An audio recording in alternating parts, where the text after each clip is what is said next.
isang umuusbong na organisasyon na patuloy na nagbubuklod sa mga kabataan at komunidad, ang Kickball Pilipinas.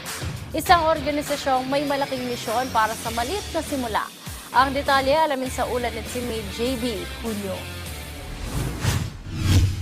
12 taon nang itinataguyod ng Kickball Pilipinas, ang isang laro na layong maitulak bilang isang formal na sport sa bansa. Sinimula noong 2014, inilunsad ng organisasyon ang kickball program sa grassroots level mula sa lansangan at komunidad bilang hakbang upang ilapit ang sport sa mga kabataan at hikayatin ng mas marami na makilahok sa mas organisadong paraan. Sa panayam ng PTV Sports sa founder at chairman ng Kickball Pilipinas na si Ron Haley, nais nilang maging bahagi ng pagbabago sa pamamagitan ng pagpapalawak ng kickball sa buong Pilipinas.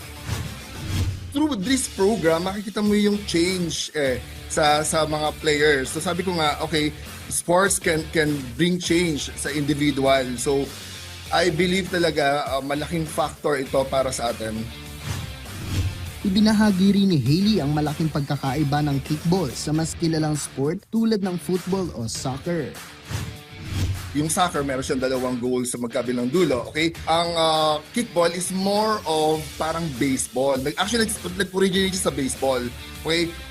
Nilalaro to actually ng mga bata, diba? Ang mga bata, hindi ko alam kung nalaro mo na to. Ito yung may pulang bola dati, actually ginagamit yung basketball, color red na plastic. Okay? So meron siyang, kagaya ng baseball, meron siyang bases, meron siyang 4 bases, of course, 1, 2, 3, then yung pinaka-last is the home plate. So pag sinipa mo yung bola, then nakapunta ka sa mga bases hanggang makauwi ka, that's the score. Or there are times nakaka-home run ka. Ang kickball, nag-originate siya sa baseball. Naniniwala ang Kickball Pilipinas na ang sport ay isang makapangyarihang paraan upang magdala ng positibong pagbabago sa komunidad at sa pamamagitan ng kickball. Layunin nila na hubugin ang disiplina, pagkakaisa at kumpiyansa ng kabataang Pilipino. Ngayong pagpasok ng 2026, mas pinatitindi ng organisasyon ang kanilang mga programa upang higit pang mapalawak ang kickball sa buong bansa mula sa grassroots hanggang sa mas malawak na antas ng kompetisyon. Bilang bahagi ng kanilang layunin na makilala ito kasama ng iba pang itinataguyod na sport sa bansa. Umaasa ang Kickball Pilipinas na mas marami pang kabataan at komunidad ang mabibigyan ng pagkakataong makilahok, matuto at makiisa sa kanilang mga paparating na programa.